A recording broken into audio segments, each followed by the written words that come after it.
Podcastle, number 10, for June 3rd, 2008. Magic in a Certain Slant of Light by Deborah Coates.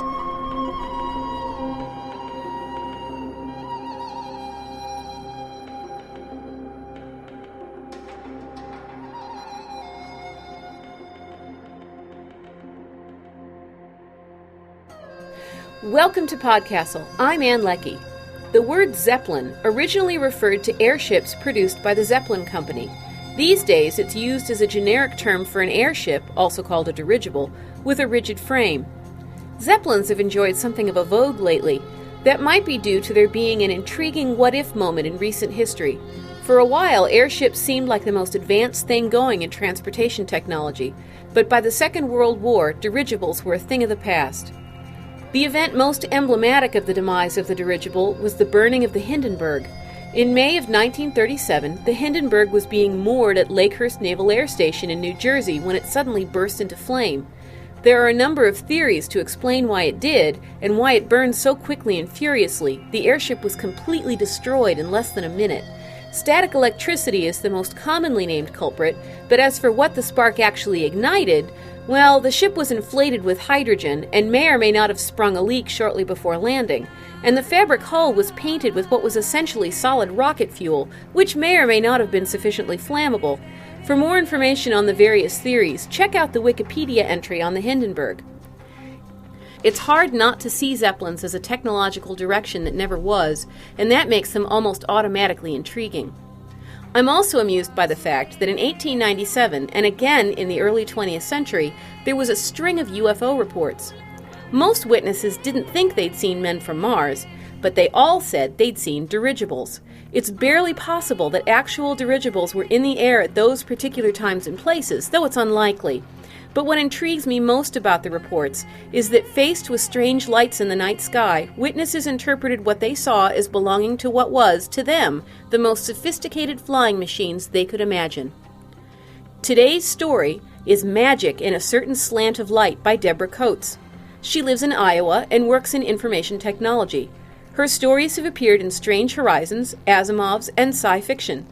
Magic in a Certain Slant of Light first ran in Strange Horizons in March of 2005 and was reprinted in Year's Best Fantasy 6 and Best New Paranormal Romance. She blogs at charmingbilly.livejournal.com. Ms. Coates says, in his book On Science, B.K. Ridley says, in between religion and science is the vast tropical realm of human sensibility and magic in which most of our experiences belong.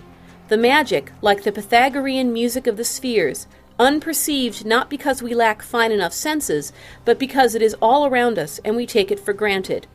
That's what I often write about, the magic that exists between what science and spirit can explain. The story is read by Kat Rambo. Her fantasy and science fiction short stories have appeared in magazines like Asimov's, Strange Horizons, and Clarkesworld. Her collaboration with Jeff Vandermeer, The Surgeon's Tale and Other Stories, is available from her website or from Amazon.com. Magic in a Certain Slant of Light by Deborah Coates. If you could wish for something magical, what would you wish for? Jeff asks Nora as he enters the kitchen. Jeff has been gone all day, helping a friend fix the plumbing in his basement. There's no hello or how was your day? Just Jeff in the doorway asking about magic. It can't be about yourself, he continues. I mean like making yourself immortal. Or about world peace. It has to be talking dogs, Nora says. Jeff smiles in that way he has that seems to change his face. He's wearing faded jeans and a sweatshirt that's been washed so many times its cuffs are all unraveled. It's a change from pinstripe suits and crisp white shirts. You know, Dexter made a dog talk once, and it didn't work out like he figured it would. That dog was annoying.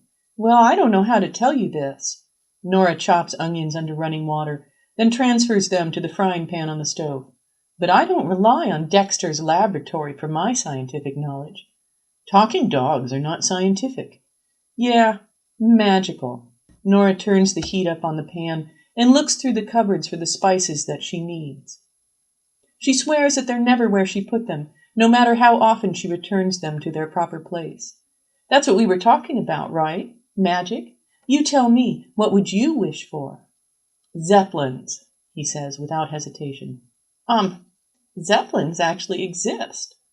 He stands in the kitchen doorway, slouched against the frame, and she knows that he will leave her.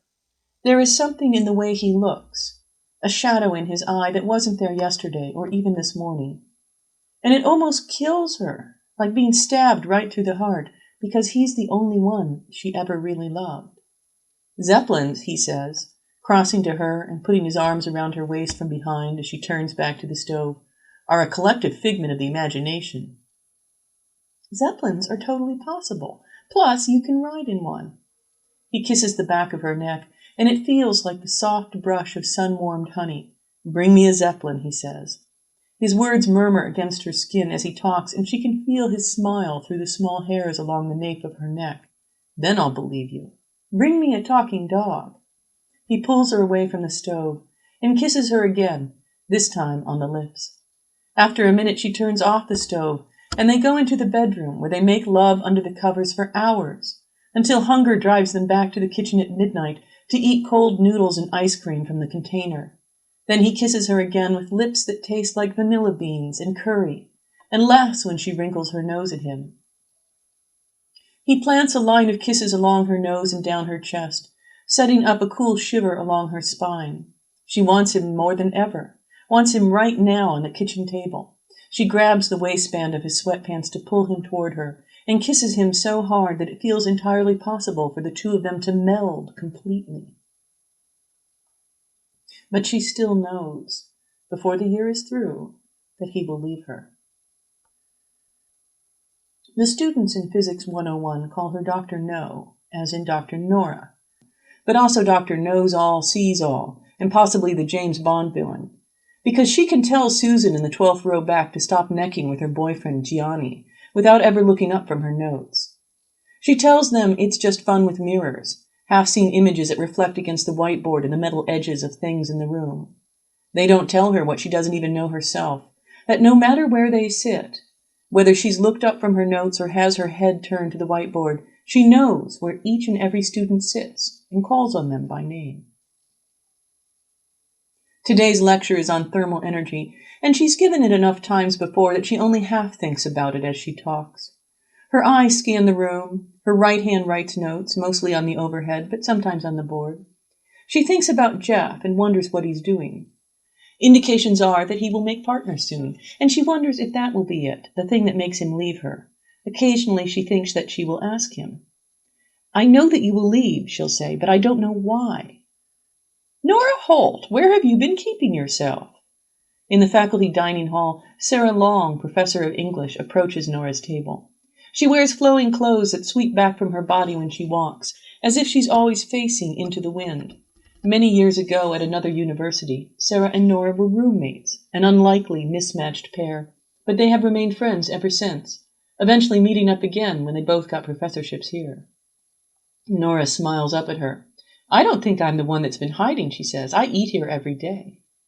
Sarah is pregnant, but she doesn't know it yet. Nora can tell by the glow of her skin and the extra bit of brightness in her eye. She was married last year to a man 7 years younger than herself, and she radiates happiness down to her toes. How's the research going? Sarah asks her. It's a dead end, Nora says, though she knows it will be at least 6 months before she proves this. She can see it in the way her charts shade over time, in the way light refracts when she enters her lab, in results that aren't quite anything yet, except a trend she has no name for. Back in her office, Nora sits at her desk and attempts to map out her relationship with Jeff. He is not the first lover she has ever lost. It is not the first time she has ever known. Nora always knows. She reads the smallest signs, but Jeff is the first one who will break her heart. They met at a party just over 1.5 years ago, the kind of thing Nora never goes to. She doesn't pay much attention to him at first.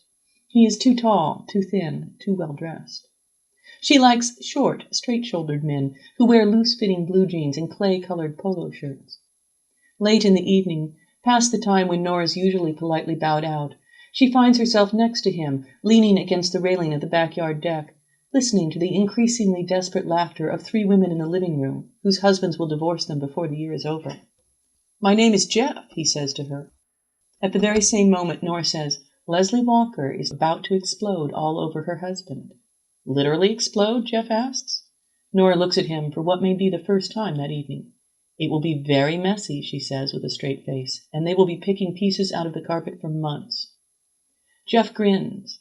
But before he can say anything further, Leslie Walker, who is standing by the open sliding glass doors, suddenly shouts in the kind of angry voice that simply stops every other conversation in the room, "Jack, you son of a bitch, you shut up! Shut up right now or I'll kill you where you stand!" Jeff lays his hand on Nora's bare arm. "How did you know?" he asks her. "Know what?" Nora asks him. "That she would do that."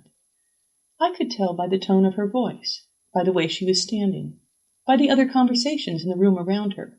"You couldn't tell by the other conversations," Jeff says. Nora looks at him. His hand is still on her arm. "Right," she says. "I meant the unspoken tensions."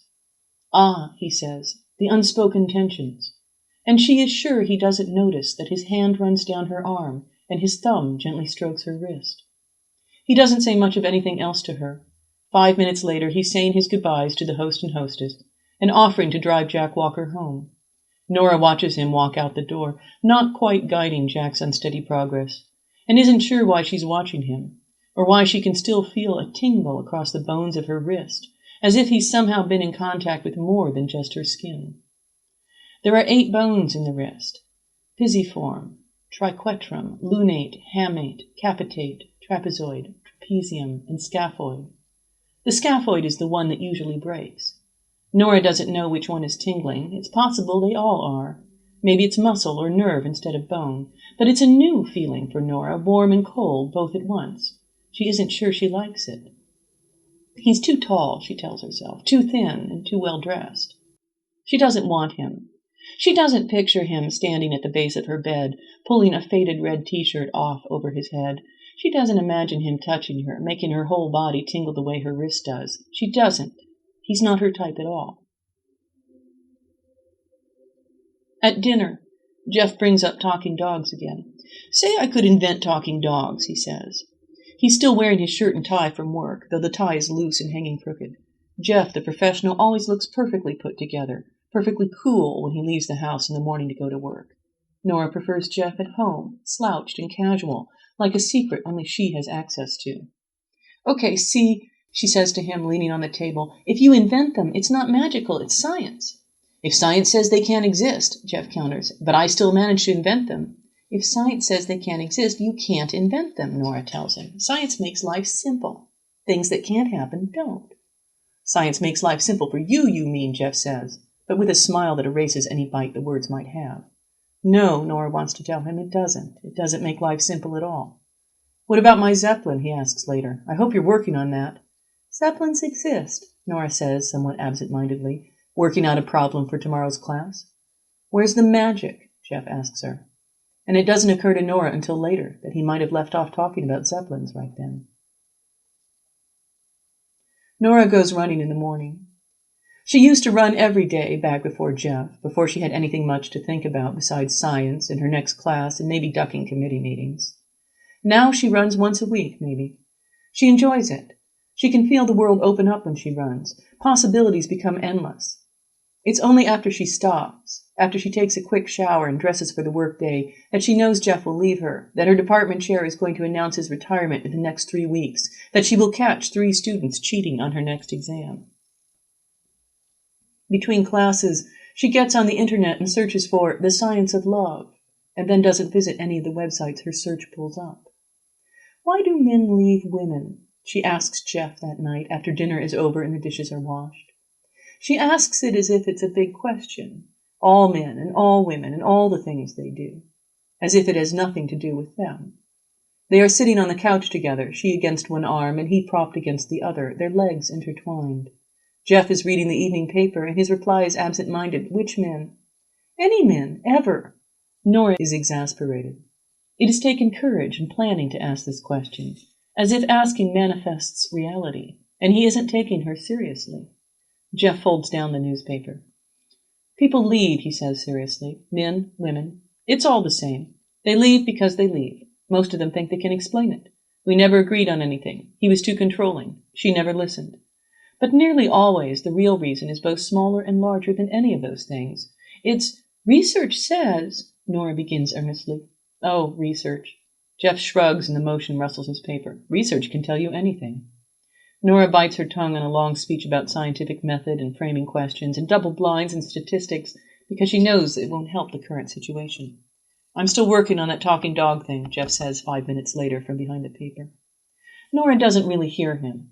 She's thinking about what he said. She never listened. What was that about? Does he mean her?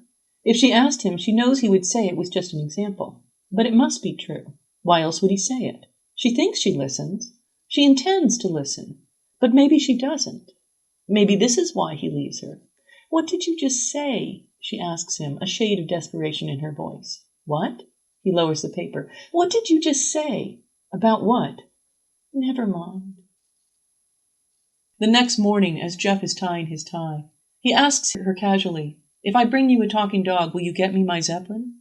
Nora's throat is suddenly dry. She has to clear it before she speaks. This is it, she thinks, the test she will fail, the path by which he will leave her. Zeppelins are easy, she says. That's what you think, Jeff replies. Nora thinks she sees a Zeppelin directly overhead as she's driving to her office. A blinding flash of silver that makes her stop flat in the middle of the road and climb out of her car. She stares up at the sky as if staring is the answer, until a battered orange pickup truck, swinging wide around the corner, almost takes her arm off. She's more absent-minded than usual in her morning class. One of the students asks her how time works in a black hole, and she tells him that time and black and hole are all just symbols of actions and objects. In a way, they can be whatever you want, she says. I don't think that's right, he says cautiously. I mean, the book says. Yes, she says hastily, of course. She can't tell him that she was thinking about Jeff, wondering whether he was playing word games with her, cleverly redefining I'm leaving you into Zeppelins and talking dogs. After class, instead of heading back to her office, she exits the building and crosses the busy quadrangle to the low, ivy-covered brick building that houses the English department. Though it won't be announced for at least 6 months, Nora knows that the provost is maneuvering to demolish the 3 old buildings that house English, foreign languages, and history. She knew at convocation by the way he leaned on the podium, by the words he used to welcome them back, by the interplay of shadows on the wall just past his shoulder. She finds Sarah in her office, sitting cross-legged in a battered leather armchair, talking to one of her students, who is perched nervously on the edge of a straight-backed chair.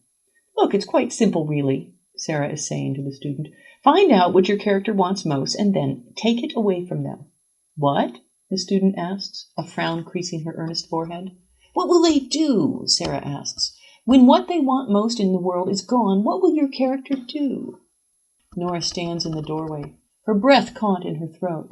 Jeff cannot possibly be what she wants most in the world. She wants the Nobel Prize, an endowed chair, the next great radical rewriting of the rules of the universe. She wants to own her place in the world. A memory 6 years gone flashes into Nora's head, her first postdoc in Finland. Why would you want to go there? Her mother asked her nearly every time they talked on the telephone in the weeks before she left. For the lights, Nora told her. The lights? What lights? Are you insane? I mean the research, Nora said. All right then, said her mother. Nora has been telling people she means the research ever since. She's halfway down the stairs when Sarah catches up with her. Nora, she calls, did you want to talk? What do you think a Zeppelin costs? Nora asks her. Millions, Sarah answers without hesitation, the only evidence of surprise a half-raised eyebrow. Nora nods as if considering. What about a talking dog? I don't think you can actually buy one of those, Sarah tells her. Nora looks up the stairs at Sarah. There is a crispness in the air, as if winter is coming early. Nora can feel her life, her careful, controlled, scientific life, sliding down through the soles of her feet and tumbling, broken, down the stairs. I don't want Jeff to leave me, she says, as if that's what their conversation has been about all along. Sarah appears more stunned by this uncharacteristic confession than by talk of Zeppelins and talking dogs. She recovers quickly, though, and descends the stairs to grasp Nora's shoulder. Oh, honey, I don't think why would he leave you? I don't know. Then you don't know that he'll leave. When Nora doesn't answer, Sarah sighs and says, Look, just ask him. Nora understands that asking would be simple for Sarah. What's up? Sarah would say. Are you leaving me or what? But for Nora, it would be like ripping her own heart from her chest. Because what if the answer is something she can't fix? The thing is, Nora says, if I don't ask, then I can't get the wrong answer, like Schrodinger's cat, you know? Is that the cat that doesn't die unless you look at it? Nora rolls her eyes. Sort of. You need to get over the science thing, Sarah says prosaically. Thought experiments are not going to help you here. Nora knows that this conversation will eventually inspire Sarah to write a series of short stories, dealing with the domestic lives of scientists, played out against the background of historic events. Characters will lose what they want most in all the world, and science will not help them win it back. Science explains the world to us, Nora says. How's that idea working out for you? Sarah asks wryly. I have to go now, Nora says, backing away. Just ask him, Sarah says to the back of Nora's head as she hurries out the door. Nora sees flashes of silver in the sky when she's walking across campus, when she's in the parking lot getting into her car, when she's driving through downtown. She stops, gets out of her car, and looks up at the sky. Red light from the setting sun slants across the clouds. Nothing silver, nothing big, nothing like an airship. She looks away, and there it is, a flash of silver, out of the corner of her eye, just out of sight, just out of reach.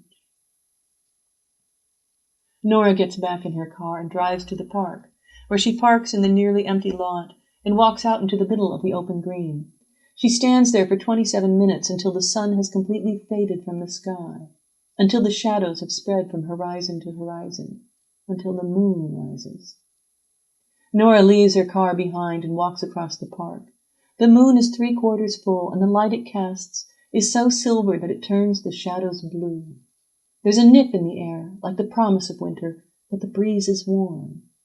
She crosses a dry creek bed and climbs the bank to a large open field. She puts her hand down on a half-liter plastic soda bottle someone has tossed and picks it up. Nora has never walked this way before, though she knows where her home is from here, like a beacon lit by rooftops.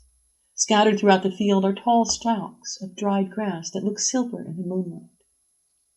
In the center of the field, Nora drops to her knees and gathers silvery, dry stalks of grass in her hands.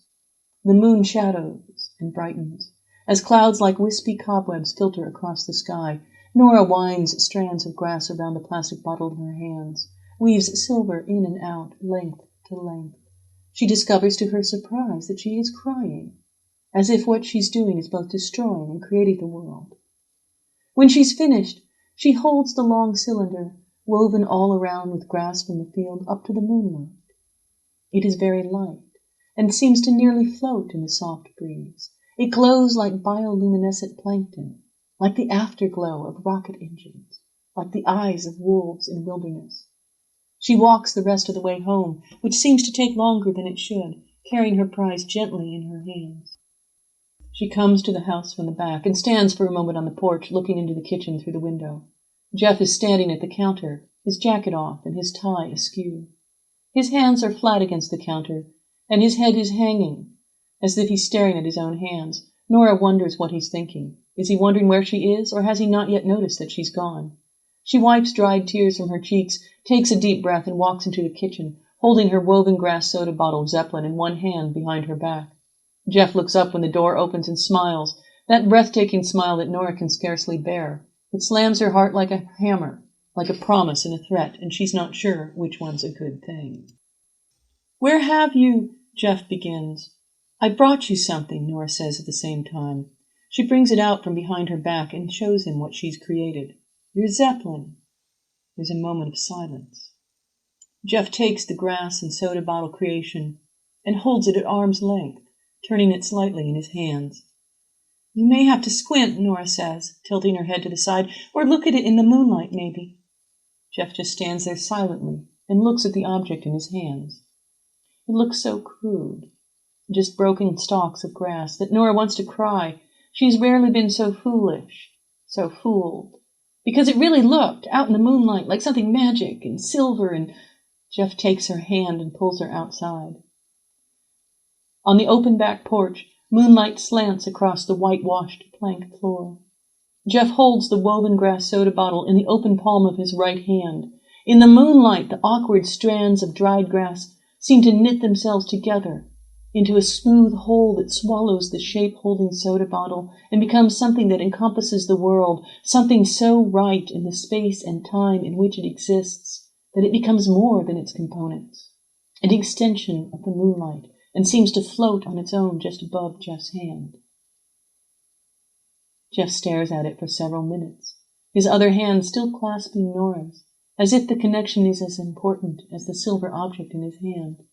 Eventually he sets the Zeppelin carefully on a rail post and brushes Nora's hair gently away from her face. He doesn't say anything, just kisses her. Nora wraps her arms tightly around his neck and kisses him fiercely back. Sometime later he says, "I haven't had a lot of luck with the dog thing yet."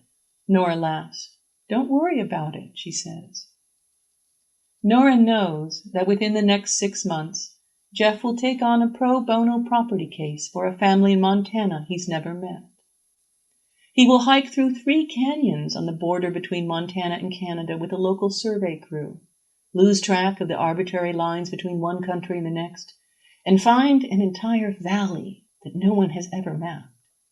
He will return from that trip with a dog that never barks or cries, although occasionally, when the two of them have been arguing about money or chores or other things that don't actually matter, the dog will jump onto the kitchen table and stare at them, each in turn, until they are forced to see the world reflecting back at them through its eyes. After the story, the feedback. The Osteomancer's son, said Sylvan on the board, felt like the love child of Neil Gaiman and Jim Butcher. I really felt myself carried along with the flow into the dark sides of this magical world where the arcane was frequently disturbing and deeply personal. It was the first of many enthusiastic comments about episode number 8, Greg Van Eekhout's The Osteomancer's Son. Several commenters said it was their favorite story so far. Of course, if everyone liked the same things, life would be awfully dull. Sarana, for instance, said, "Didn't like it all that much. Not a bad story by far, with solid world building, but both the plot and the characters felt unoriginal and the telling didn't bring much more to the table as far as I'm concerned. Good reading as always by Ben Phillips." On the blog, Andrea thought it was more of a pseudopod story. Yi Cheng's only complaint was that it was too short. Unsurprisingly, the information that Mr. Van Eekhout is planning a novel set in the same universe pleased a lot of people. One of the things I found intriguing and cool was the variety of favorite episodes so far. Commenters who said The Osteomancer's Son was their new favorite, or almost favorite, sometimes named the story that Osteomancer's Son had edged out. Come Lady Death, The Run of the Fiery Horse, The Ant King. It's really interesting to me how differently people respond to different stories. If you've got a response to The Osteomancer's Son or any of our other episodes, come on over to forum.escapeartist.info and share it with us. Podcastle is a production of Escape Artists Incorporated and is distributed on a Creative Commons Attribution Non-Commercial License. Share it, but don't change it or sell it. Our theme music is by Shiva in Exile. You can find them at magnatune.com. You can discuss this episode of Podcastle, or nearly anything else, in our forums. Just visit forum.escapeartist.info. And if you like science fiction or horror, be sure to visit our sister podcasts, Escape Pod and Pseudopod. And if you enjoyed this episode, tell a friend, or post to your blog about it, or consider donating via the PayPal link on our site. Emily Dickinson said, "There's a certain slant of light winter afternoons that oppresses like the weight of cathedral tunes."